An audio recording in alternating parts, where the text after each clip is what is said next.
ज्या रखडलेल्या होत्या तर त्या निवडणुका घ्याव्यात अशा आदेश ज्या सुप्रीम कोर्टाने दिले त्याबद्दल आनंद आहे.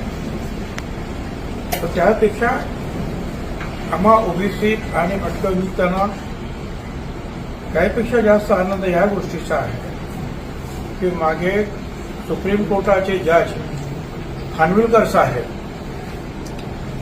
यांनी सांगितलं इम्पेरिकल डेटा नसेल तर आरक्षण नाही, आणि त्यामुळे 90-92 ठिकाणी ज्या निवडणुका झाल्या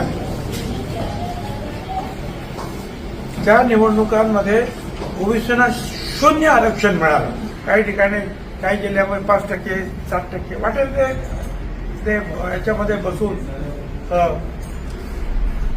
ऑफिसमध्ये बसून एअर कंडिशनमध्ये बसून लोकांनी आकडे दिले आणि ओबीसीचं आरक्षण एकदम कमी झालं. त्यामुळे आम्ही सगळं चिंता करत होतो की आता आम्हाला आरक्षण आमचं जे पूर्वीचं 27% मिळणार की नाही, नाही तर मग आमचं आरक्षण जर गेलं तर मग आमच्या निवडणुका झाल्या काय नाही झाल्या का आम्हाला काय करायचं. मग मी मुख्यमंत्र्यांना सुद्धा भेटलो आणि सांगितलं तेव्हा आम्हाला आमचं आरक्षण द्या पूर्वीसारखं, त्यासाठी आम्हाला मदत करा. त्यांनी सुद्धा सरकारी वकिलांना फोन केला.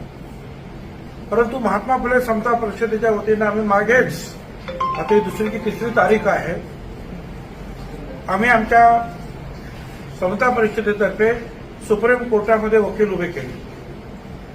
स्वतः समीर भाऊ भुजबळ त्याच्यामध्ये लक्ष घालत होते.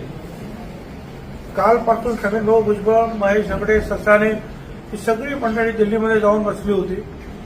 सगळ्या वेगवेगळ्या वकिलांना भेटली, आमच्या वकिलांना भेटली, सरकारी वकिलांना सुद्धा भेटली. इंदिरा जयसिंग वगैरे जे त्या होत्या तिकडे त्यांना सुद्धा आम्ही जाऊन आमचे लोक भेटले आणि सांगितलं आमच्यावर अन्याय होऊ देऊ नका.